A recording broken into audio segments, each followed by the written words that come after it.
Hello students, ഇന്ന് നമ്മൾ discuss ചെയ്യാൻ പോകുന്നത് അല്ലെങ്കിൽ പഠിക്കാൻ പോകുന്നത് ആവൃത്തിയെ പറ്റിയാണ്, അല്ലെങ്കിൽ ഫ്രീക്വൻസിയെ പറ്റിയാണ്. ഫ്രീക്വൻസിയെ പറ്റി കൃത്യമായി മനസ്സിലാക്കണമെങ്കിൽ നിങ്ങൾ സിമ്പിൾ പെൻഡുലത്തിന്റെ ആവൃത്തി അഥവാ ഫ്രീക്വൻസിയെ പറ്റി കൃത്യമായി മനസ്സിലാക്കിയാൽ മതി. അതാണ് ഏറ്റവും എളുപ്പത്തിൽ ഫ്രീക്വൻസിയെ പറ്റി പറഞ്ഞു തരാനുള്ളൊരു മെത്തേഡ്. സോ എന്താണ് സിമ്പിൾ പെൻഡുലം? സിമ്പിൾ പെൻഡുലം എന്ന് പറയുന്നത് ഒരു സീലിംഗിൽ, ഒരു ടോപ്പിൽ ഒരു ത്രെഡ് ഉപയോഗിച്ച് ഒരു ബോള്, ഒരു വെയിറ്റ് ഉള്ള ബോള് ടൈറ്റായി കണക്ട് ചെയ്ത് വെക്കുന്നു. അതിനുശേഷം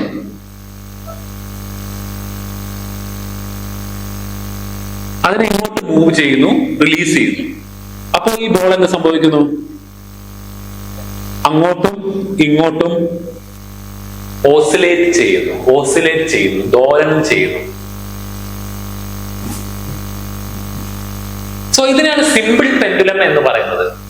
ഒരു ബോൾ ഉണ്ടാവും, ഒരു വെയിറ്റ് ഉള്ള ഒരു ബോൾ ഉണ്ടാവും, ഒരു മെറ്റൽ ബോൾ. അതിനെ ഒരു ത്രെഡിൽ കണക്ട് ചെയ്ത് സീലിംഗിൽ കണക്ട് ചെയ്തിട്ടുണ്ടാവും. അതിനുശേഷം നമ്മൾ എന്ത് ചെയ്യും? ഇവിടെ വെച്ച് അതിനെ റിലീസ് ചെയ്യുന്നു. അപ്പൊ ഇത് അങ്ങോട്ടും ഇങ്ങോട്ടും ഓസിലേറ്റ് ചെയ്യുന്നു, ദോലനം ചെയ്യുന്നു. ഇതാണ് ഒരു സിമ്പിൾ പെൻഡുലത്തിന്റെ വർക്കിംഗ്. അത് ഓട്ടോമാറ്റിക് ആയിട്ട് നാച്ചുറലി ഇങ്ങനെ ഓസിലേറ്റ് ചെയ്തുകൊണ്ടിരിക്കും, ദോലനം ചെയ്തുകൊണ്ടേയിരിക്കും. നാച്ചുറലി അത് ഓസിലേറ്റ് ചെയ്തുകൊണ്ടിരിക്കും. സോ ഈ ഓസിലേഷൻ നടക്കുമ്പോൾ ഈ ഒരു ഓസിലേഷൻ ഒരു ഫ്രീക്വൻസി ഉണ്ട്, അല്ലെങ്കിൽ ഒരു ആവൃത്തി ഉണ്ട്. അതെന്താണെന്ന് നമുക്ക് നോക്കാം.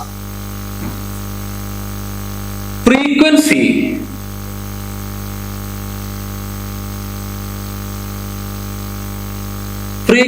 ഓഫ് ആൻ ഓസിലേഷൻ എന്ന് പറഞ്ഞാൽ എന്താണെന്ന് നമുക്ക് നോക്കാം. ഒരു ഓസിലേഷൻ എന്ന് പറയുന്നത് ബോൾ ഇവിടുന്ന് സ്റ്റാർട്ട് ചെയ്ത് ഇവിടെ എത്തി, ഒരു എക്സ്ട്രീം പൊസിഷനിൽ എത്തി, വീണ്ടും തിരിച്ച് ഓപ്പോസിറ്റ് എക്സ്ട്രീം പൊസിഷനിലേക്ക് പോയി വീണ്ടും സെന്ററിലേക്ക് വരുന്നതിനെയാണ് ഒരു ഓസിലേഷൻ അല്ലെങ്കിൽ ഒരു ദോലനം എന്ന് പറയുന്നത്. ഒന്നും കൂടി ഞാൻ പറയാം. ഈ മെയിൻ പൊസിഷനിൽ നിന്ന് സ്റ്റാർട്ട് ചെയ്ത് ഇവിടത്തെ എത്തി, വീണ്ടും തിരിച്ച് ഇവിടെ എത്തി, വീണ്ടും തിരിച്ച് സെന്ററിലേക്ക് എത്തുന്നതിനാണ് വൺ ഓസിലേഷൻ എന്ന് പറയുന്നത്. വൺ ഓസിലേഷൻ അല്ലെങ്കിൽ ഒരു ദോലനം എന്ന് പറയുന്നത്. വൺ ഓസിലേഷൻ അല്ലെങ്കിൽ ഒരു ദോലനം എന്ന് പറയുന്നത് ഇതാണ്. അപ്പൊ വൺ ഓസിലേഷൻ മനസ്സിലായെങ്കിൽ എന്താണ് ഫ്രീക്വൻസി എന്ന കോൺസെപ്റ്റ് നിങ്ങൾക്ക് മനസ്സിലാവേണ്ടതാണ്. ഫ്രീക്വൻസി എന്ന് പറയുന്നത് അഥവാ ആവൃത്തി എന്ന് പറയുന്നത്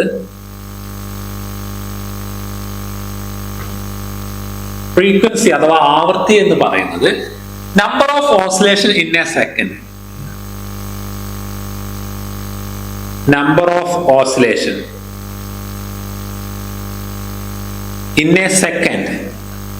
ഒരു സെക്കൻഡിൽ ഉണ്ടാവുന്ന ഓസിലേഷന്റെ എണ്ണത്തെയാണ് ഫ്രീക്വൻസി എന്ന് പറയുന്നത്. ഒരു സെക്കൻഡിൽ ഉണ്ടാവുന്ന ഓസിലേഷന്റെ എണ്ണങ്ങളെയാണ് ഫ്രീക്വൻസി അഥവാ ആവൃത്തി എന്ന് പറയുന്നത്. ഒരു സെക്കൻഡിൽ ഉണ്ടാകുന്ന ഓസിലേഷൻസിന്റെ എണ്ണത്തെയാണ് ആവൃത്തി അഥവാ ഫ്രീക്വൻസി എന്ന് പറയുന്നത്. അത് നിങ്ങൾക്ക് മനസ്സിലായെന്ന് വിശ്വസിക്കുന്നു. ടൈം പീരീഡ് എന്നൊരു കോൺസെപ്റ്റും കൂടിയും ഇതിനൊപ്പം പഠിച്ചാൽ നല്ലതായിരിക്കും. ടൈം പീരീഡ് എന്ന് പറയുന്നത് ഒരു ഓസിലേഷൻ എടുക്കുന്ന ടൈമിനെയാണ് ടൈം പീരീഡ് എന്ന് പറയുന്നത്. ഒരു ഓസിലേഷൻ എടുക്കുന്ന സമയത്തെയാണ് ടൈം പീരീഡ് എന്ന് പറയുന്നത്. ഒരു ഓസിലേഷന് എത്ര സമയം എടുക്കും അതിനെയാണ് ടൈം പീരീഡ് എന്ന് പറയുന്നത്.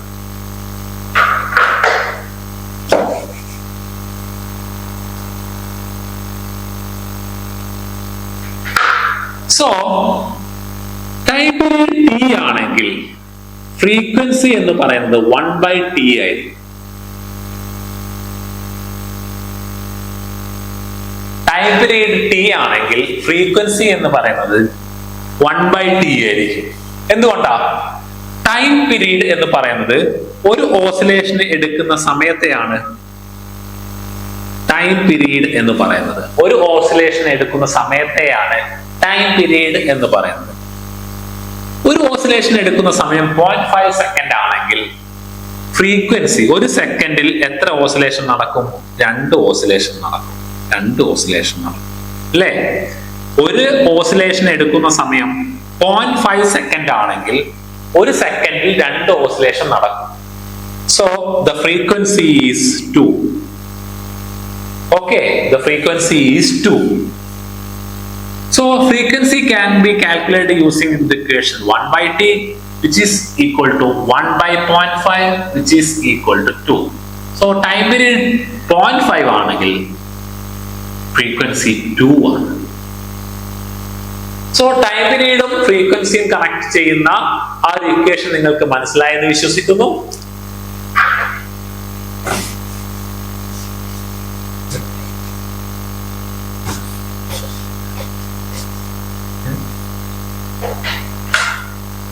സോ നമുക്കൊരു ടേബിൾ വരയ്ക്കാം.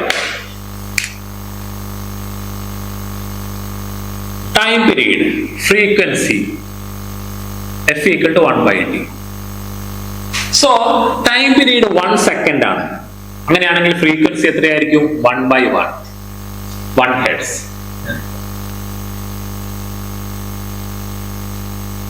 ടൈം പീരീഡ് 2 സെക്കൻഡ് ആണ്. അങ്ങനെയാണെങ്കിൽ frequency 1 by 2, 0.5 hertz. Time period 5 second ആണ്. So frequency 1 by 5, 0.2 hertz. Time period 10 second ആണ്. 1 by 10, 0.1 ഹെർട്സ്. സോ ഇങ്ങനെയാണ് ടൈം പീരീഡ് എന്ന ഫ്രീക്വൻസി കാൽക്കുലേറ്റ് ചെയ്യുക. Frequency is equal to 1 by time period ആണ്. Frequency is equal to 1 by time period. So time period 1 second ആണെങ്കിൽ frequency 1 hertz. 2 second ആണെങ്കിൽ 1 by 2, 0.5 hertz. 5 second ആണെങ്കിൽ 1 by 5, 0.2 hertz. 10 second ആണെങ്കിൽ 1 by 10, 0.1 hertz. So the unit of frequency is hertz. ഫ്രീക്വൻസിയുടെ unit hertz ആണ്. ഫ്രീക്വൻസിയുടെ unit hertz ആണ്. എന്താണ് hertz എന്ന് പറയുന്നത്? അത് ഫ്രീക്വൻസിയുടെ യൂണിറ്റ് ആണ്. എന്താണ് ശരിക്കും ഇത്? 1 by സെക്കൻഡ്. 1 by സെക്കൻഡിനെയാണ് ഹെർട്സ് എന്ന് പറയുന്നത്. 1 by സെക്കൻഡിനെയാണ് ഹെർട്സ് എന്ന് പറയുന്നത്. ശരിക്കും ഹെർട്സ് എന്ന് പറയുന്നത് സൈക്കിൾ പെർ സെക്കൻഡ് ആണ്. സൈക്കിൾ പെർ സെക്കൻഡിനെയാണ് ഹെർട്സ് എന്ന് പറയുന്നത്. Cycle per second. So time period 2 second ആണെങ്കിൽ ഫ്രീക്വൻസി 0.5 ഹെർട്സ് ആണ്. എന്ന് വെച്ചാൽ 0.5 സൈക്കിൾ പെർ സെക്കൻഡ്. ഒരു സെക്കൻഡിൽ പകുതി ഓസിലേഷൻ നടക്കുന്നു എന്നാണ് ഇതിന്റെ മീനിങ്. ഇതിന്റെ മീനിങ് എന്താ? ഒരു സെക്കൻഡിൽ 0.2 ഓസിലേഷൻസ് നടക്കുന്നു. ഇതിന്റെ മീനിങ് എന്താ? ഒരു സെക്കൻഡിൽ 0.1 ഓസിലേഷൻസ് നടക്കുന്നു. സോ ഫ്രീക്വൻസിയുടെ യൂണിറ്റ്, ആവൃത്തിയുടെ യൂണിറ്റ് ഹെർട്സ് ആണ്. അത് കാൽക്കുലേറ്റ് ചെയ്യാനുള്ള equation F equal to 1 by t ആണ്. അപ്പൊ ഫ്രീക്വൻസി എന്നൊരു കോൺസെപ്റ്റ് കറക്റ്റ് നിങ്ങൾക്ക് മനസ്സിലായെന്ന് വിശ്വസിക്കുന്നു. ഇത് സിമ്പിൾ പെൻഡുലത്തിന്റെ ഫ്രീക്വൻസിയാണ് ഞാൻ ഇവിടെ ഡിസ്കസ് ചെയ്തത്. ഫ്രീക്വൻസി സിമ്പിൾ പെൻഡുലത്തിന് മാത്രമല്ല, electro magnetic waves, sound waves, പലതരം വേവ്സ്, മെക്കാനിക്കൽ വേവ്സിനും ഇലക്ട്രോ മാഗ്നറ്റിക് വേവ്സിനും ഒക്കെ ഫ്രീക്വൻസി ഉണ്ടാവും. എന്തുകൊണ്ടാ? ഓരോ വേവ് ട്രാൻസ്ഫർ ചെയ്യുമ്പോഴും അവിടെ ഒരു സൗണ്ട് വേവിലാണെങ്കിൽ എയർ മോളിക്യൂൾസ്, വാട്ടർ വേവിലാണെങ്കിൽ വാട്ടർ മോളിക്യൂൾസ്, അതിങ്ങനെ ഓസിലേറ്റ് ചെയ്യുന്നുണ്ട്, അത് ദോലനം ചെയ്യുന്നുണ്ട്. അത് ദോലനം ചെയ്യുന്നത് കൊണ്ടാണ് വേവ്സ് ട്രാൻസ്ഫർ ചെയ്യുന്നത്.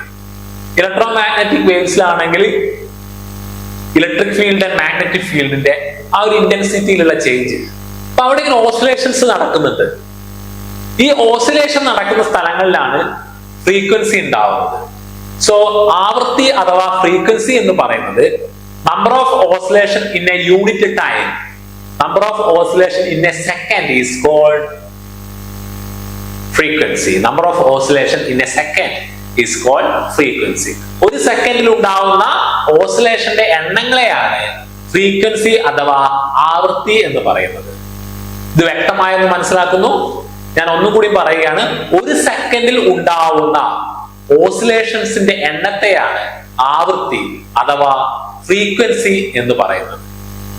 ഇത് ക്ലിയർ ആയെന്ന് മനസ്സിലാക്കുന്നു. എന്തെങ്കിലും സംശയങ്ങളോ കാര്യങ്ങളോ ഇതുമായി ബന്ധപ്പെട്ടുണ്ടെങ്കിൽ താഴെ കമന്റ് ചെയ്യുക. Thank you.